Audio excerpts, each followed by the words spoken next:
வாங்க போன போது மணவாளன் வந்து விட்டார். ஆயத்தமாய் இருந்தவர்கள் அவரோட கூட கல்யாண வீட்டிற்குள் கதவு அடைக்கப்பட்டது. கதவு அடைக்கப்படும். கதவு என்பது மிக முக்கியமான ஒரு காரியம். நம்ம வேதத்திலே கதவு என்று வரும்போது இயேசு கிறிஸ்து சொன்னாரு, நானே வாசல். ஆங்கில வேதாந்தத்தில் I am the door. கதவே நான் தான் என்று சொல்லுகிறேன். இதோ வாசற்படியில் நின்று கதவே கதவை தட்டுகிறது என்றால் அது நம்முடைய கதவு தான். ஹல்லேலூயா. நாம் செல்ல வேண்டிய கதவு நம் வீட்டு கதவை தட்டுகிறது என்றால் அது ஒரே கதவு, இயேசு என்னும் கதவு. ஹல்லேலூயா. அது மட்டுமல்ல, இதோ திறந்த வாசலை உங்களுக்கு முன்பாக வைக்கிறேன், ஒருவனும் அதை எத்தனை பார்த்தீங்களா? திறந்து வைப்பது. அவருடைய கதவை திறந்து வைக்கிறார். உன்னுடைய வீட்டின் கதவு திறந்திருந்தாலும் உள்ளே வர மாட்டார். தட்டி கொண்டு வெளியே நிற்கிற ஒரே கர்த்தர் இயேசு கிறிஸ்து. உடனே அப்படியே திறந்து வீட்டுக்குள்ளே எது வரும்? நம்ம ஆண்டவர் அப்படி இல்லை. He is a decent God. ரொம்ப அழகான ஒரு நல்ல நாகரிகம் தெரிந்த அற்புதமான ஒரு கடவுள். யாரையும் வற்புறுத்துகிறவர் அல்ல, யாரையும் நிர்பந்தப்படுத்துகிறவர் அல்ல. நம்மிடம் எல்லாவற்றையும் கொடுத்து நீயாக முடிவு செய். ஏனென்றால் உனக்கு புத்தியை கொடுத்திருக்கிறேன். அவரே ஞானம். அவரே ஞானம் என்பதனால் அந்த ஞானத்தை பெற்றுக்கொண்டால் ஆயத்தமாய் இருப்பாய். ஞானத்தை இழந்து விட்டால் ஆயத்தம் இருக்காது. ஆயத்தத்தை நாம் செய்யாவிட்டால் கதவு அடைக்கப்படும். யோனாவை எவ்விதமாக அது அடைத்து போட்டது என்றால், அந்த மீன் என்ன பண்ணுச்சு? விழுங்கி போட்டது. நோவாவை எடுத்துக்கொண்டாலும் எப்படி அந்த கப்பலை அவன் உருவாக்க வேண்டும், பேழையை உருவாக்க வேண்டும் என்று எல்லா இன்ஸ்ட்ரக்ஷனும் கொடுத்தார். நீளம், அகலம், உயரம், கதவை வைக்கணும், ஜன்னல் வைக்கணும், எல்லாம் சொல்லி கொடுத்தாரு.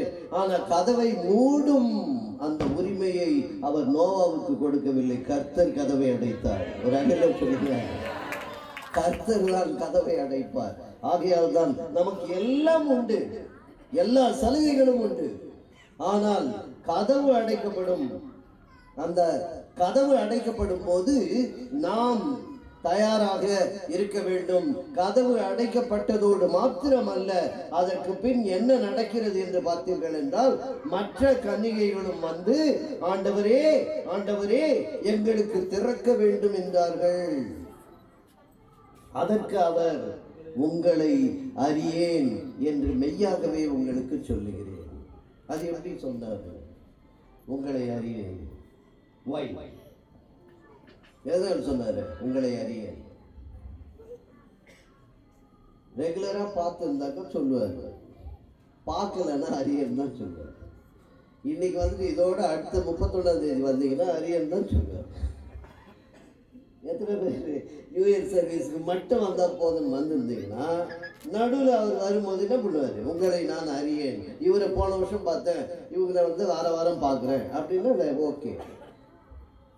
வெறும் தீவளிக்கு தீவளி அப்படின்ற மாதிரி இருந்தீங்கன்னா கர்த்தர் உங்களை அறியேன் என்று தான் சொல்லுவார். ஏன்னா ஐடென்டிஃபை பண்ணல. எப்போ ஐடென்டிஃபை பண்ணுவார்? உன்னை அடிக்கடி பார்த்தால் தானே உன்னை தெரியும் என்று சொல்வார். உன்னை அறியேன் என்று சொல்வது ஏன் என்றால், ஆயத்தம் இல்லாதவர்களை அவர் அறியார். ஹல்லேலூயா. ஆயத்தமானவர்களை அறிந்து கொள்வார்.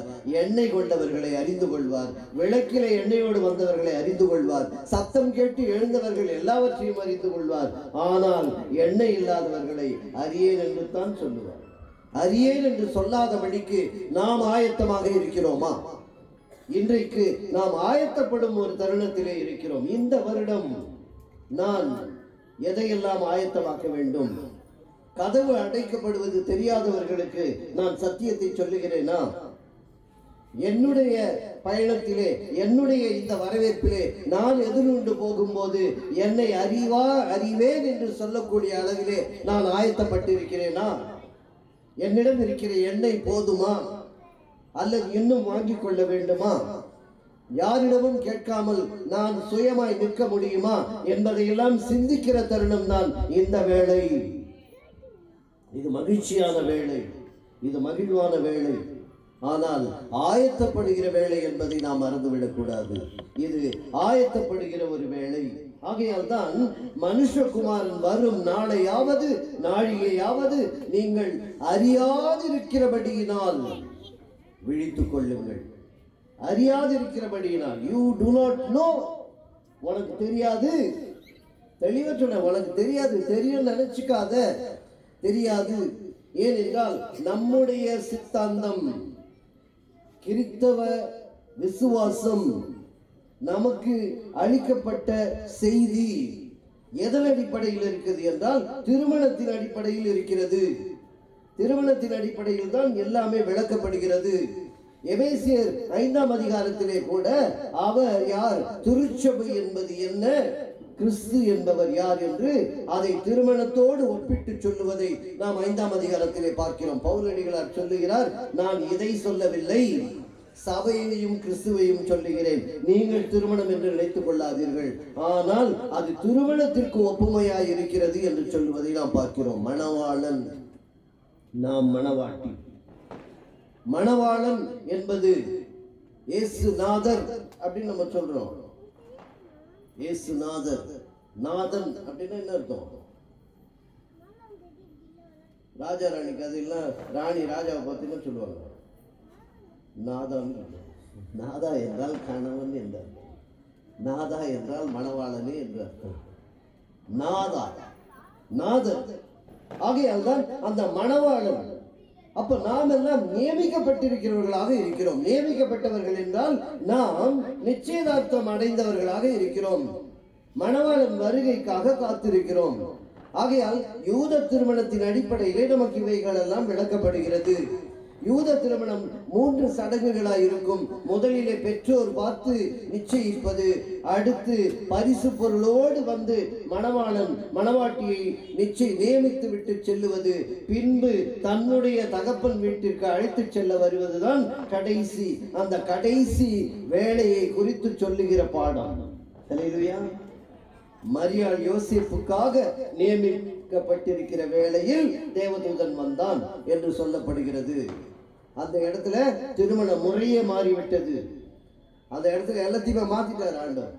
அதனால அந்த அம்மா பயந்தாங்க, எப்படி நான் இன்னும் என் கணவனை அறியேனே என்று சொல்லுகிற சூழ்நிலை.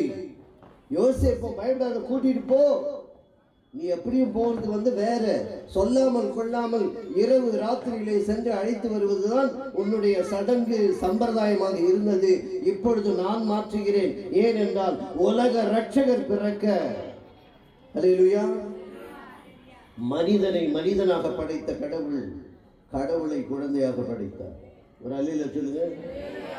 ஆதாம குழந்தையா இருந்து வளர்ந்து வராமல் எப்படினார் இல்லையா? ஆதாமை மனிதனாகவே படைத்தார். ஆனால் ஒரு கடவுளை குழந்தையாக படைத்தார். ஏனென்றால் அவர் குழந்தையாக வந்து வளர்ந்து நமக்கு மாதிரியை வைத்து போனார் என்பதற்காக. நான் மனிதனாக இருந்தாலும் பாவம் இல்லாமல் வாழ்ந்தேனே, நீயும் அப்படி வாழ வேண்டும். நான் உலகத்தான் அல்லாதது போல இருந்தேனே, நீயும் உலகத்தான் அல்லாததாக இருக்க வேண்டும் என்பதற்காக அப்படி பிறந்தார். அந்த கடவுள், அப்படிப்பட்ட கடவுள். யோசிச்சு பாருங்க, ஒரு பெரிய மியூசிக் ஜம்னு போட்டு சம்பவ மகாதேவா அப்படின்னு இறங்கினாரு. நம்ம கிறிஸ்துமஸ் அப்படியா இல்லையே. எத்தனை எதிர்பார்ப்பு, எத்தனை எதிர்பார்ப்பு, எத்தனை அறிவிப்பு, எத்தனை பேருக்கு அறிவிப்பு. எவ்வளவு அழகாய் வந்த ஒரு தெளிவான ஒரு சிந்தனை. அப்படி கொண்டு வந்த அந்த கடவுள் நமக்கு அதன் அடிப்படையிலே சொல்லி தருகிறார். அதனால்தான் இதோ என் தந்தையின் வீட்டிலே அநேக வாசஸ்தலங்கள் உண்டு, அங்கே நீங்களும் இருக்கும்படி உங்களை அழைத்து செல்லுகிறேன் என்று சொன்னவர். அதை கூட்டிட்டு போகும்போது அழைத்து செல்வதற்கு, அப்ப இங்க வரும்போது இங்க தோழிகளை மாத்திரம்தான் சொல்லப்பட்டிருக்கிறது. யாருடைய தோழிகள்? யாருடைய தோழிகள்? அவங்க படிக்கல. மணவாளனுக்கு எதிர்கொண்டு புறப்பட்டு போன 10 கன்னிகைகள், அவர்கள் எதுக்காக அங்க வராங்க? அவர்கள் எதற்காக வருகிறார்கள் என்றால் அந்த கன்னிகைகள் இவர்களுக்கு அந்த உதவி செய்வதற்காக அப்படின்னு வரும்போது மணவாளனை காண்பிக்கவில்லை. ஆனால் வந்த சத்தம் கேட்டது. மணவாட்டி யார் என்று சொல்லவில்லை. மணவாட்டிக்கு துணையாய் நின்றவர்கள் தான் 10 கன்னிகைகள். ஹல்லேலூயா. அப்ப நாமெல்லாம் யார் என்றால் நாம் மணவாட்டிக்கு துணையாய் இருப்பவர்கள். சபை என்பது மணவாட்டி, நாமெல்லாம் கன்னிகைகள். ஹல்லேலூயா. இந்த சபையில், இந்த பெத்தேல் சபையில் எல்லாரும் புத்திசாலிகளா? இல்லை, இன்னும் 5 பேர் இருக்காங்க அப்படின்னு சொல்லாதீங்க. அனைவரும் எண்ணெயோடு இருப்பதுதான் இன்றைக்கு நாம் கற்றுக்கொள்ள வேண்டும். எல்லோருக்கும் இன்று எண்ணெய் நமக்கு வழங்கப்படுகிறது. அந்த ஆயத்தம் என்பது அவர் வருகைக்கான ஆயத்தத்திலே நீ இருந்தால் உன் வாழ்க்கைக்கான ஆயத்தம் அவரால் நிறைவேற்றப்படும். ஒரு அல்லேலூயா சொல்லுங்க. அவர் வருகைக்கு ஆயத்தமாக இருந்தால் போதும், அவர் எல்லாவற்றையும் நடத்துவார். உன்னுடைய வாழ்க்கைக்கான ஆயத்தம் அவர் பார்த்துக் கொள்வார். அவர் வருகைக்கான ஆயத்தத்தை நாம் தான் பார்த்துக் கொள்ள வேண்டும். அதற்கு தேவை எண்ணெய், அதற்கு தேவை தீவட்டி. சொந்த பாத்திரம், சொந்த எண்ணெய், சொந்த தீவட்டி. கடைசி வேளையிலே சென்று கெஞ்சுகின்ற வேளைக்கு நாம் செல்லாதபடிக்கு ஆயத்தத்தோடு இருப்போம். உறங்கும் போது உறங்குவோம், எழுந்திருக்கும் போது ஆயத்தத்தோடு எழுந்திருக்க வேண்டும். ஹல்லேலூயா. மற்றவர்களோடு சேர்ந்து இன்றைக்கு நாம் கொண்டாடுவோம். ஆனால் எழுந்து கொள்ளும் போது ஆயத்தம் உள்ளவர்களாக நாம் எழுந்து கொள்ள வேண்டும். வெறும் பண்டிகை கிறிஸ்தவர்களாக நாம் இருக்கக்கூடாது. பண்டிகை கிறிஸ்தவர்களாக நாம் இருக்கக்கூடாது. இது கர்த்தர் கொடுத்த அற்புதமான ஒரு தருணம். கர்த்தர் கொடுத்த ஒரு அற்புதமான ஒரு ஆசீர்வாதம். வாக்குத்தத்தம் என்பது அது வாங்கிக் கொள்வது அல்ல, உரிமை பெறுவது. ஹல்லேலூயா. அதை முதல்ல ஞாபகம் வச்சுக்க. ஆங்கிலத்தில் அதை எப்படி சொல்றாங்க? claim the promise. You have to claim the promise. ஆசீர்வாதத்தை உரிமையாக்கிக் கொள்வது, வாக்குத்தத்தத்தை உரிமையாக்கிக் கொள்வது. இன்றைக்கு நமக்கு கொடுக்கப்பட்ட வாக்குத்தத்தம் அது கொடுக்கப்படுவது அல்ல, உரிமையாக்கிக் கொள்வது. உரிமையாக்கிக் கொள்வதுன்னா என்ன அர்த்தம்? நான் தகுதிப்படுத்திக் கொண்டால் தான் அதை உரிமையாக்கிக் கொள்ள முடியும். அப்பாயின்மெண்ட் அப்படியே கொடுத்துருவான். நான் போய் நின்றுதும் சர்டிஃபிகேட் கேட்பான், பாஸ் பண்ணியான்னு சொல்லு, அதுக்கப்புறம் தான் அப்பாயின்மெண்ட். அப்ப வாக்குத்தத்தம் என்பது அதை நீ பெற்றுக்கொள்ள வேண்டும் என்றால் உன்னை நீ தகுதிப்படுத்திக் கொள்ள வேண்டும். எண்ணெயோடு வந்திருந்தால் இன்றைக்கு உனக்கு வாக்குத்தத்தம் சொந்தமாகும். ஒரு அல்லேலூயா சொல்லலாமா? இன்றைக்கு கொடுக்கப்பட்ட இந்த வாக்குத்தத்தம் அது உனக்கு உரிமையாய் கிடைக்க வேண்டும் என்றால் நீ எண்ணெயோடு வந்திருக்க வேண்டும், ஆயத்தத்தோடு வந்திருக்க வேண்டும். claiming the promise, அதை உரிமையாக்கிக் கொள்வது. அது மாத்திரமல்ல, அவர் கொடுக்கிற வாக்குத்தத்தத்தை மட்டும் பார்க்க கூடாது. நீ எவ்வளவு பேருக்கு வாக்குத்தத்தம் யோசிப்பாரு. நம்ம அதை பத்தி கவலையே பண்றது கிடையாது. இந்த நாளைக்கு காலைல 10 மணிக்கு போன் பண்றேன்னு சொல்றியா? அதுன்னு வாக்குத்தத்தம் பண்றியா? சைலண்ட்ல போட்டேங்க, தெரியாம போட்டேன். செல்லு ஒண்ணு, மொபைல் இப்பதான் புதுசா மாத்தினேன், நம்பர்லாம் போயிடுச்சு. மட்டமான எண்ணெய் இல்ல, கெட்டு போன எண்ணெயை வச்சுட்டு அப்புறம் எப்படி நீங்க வந்து வாக்குத்தத்தத்தை பெற்றுக்கொள்ள முடியும்? நிறைய பேர் கம்ப்ளைண்ட் தான், அவர் போனே எடுக்க மாட்டாருங்க. அப்படின்னா என்ன அர்த்தம்? வாக்குத்தத்தம் மட்டும் வாங்கிட்டாரு, அவர் கொடுக்கறத அவர் காப்பாற்றவே மாட்டார். நிறைய பாஸ்டர்ஸே பார்த்துருக்கேன், எடுக்க மாட்டாங்க போனு, அதுக்கப்புறம் பேசவும் மாட்டாங்க. அது என்னதான் அந்த அளவுக்கு அவ்வளோ பிஸியா இருக்கிறாங்களோ தெரியல. இருக்கிற எண்ணெயெல்லாம் அவங்ககிட்ட கொடுத்துட்டு கடைசியில் அவங்க வெளியே நின்று போறாங்கன்னு எனக்கு பயமா இருக்கு.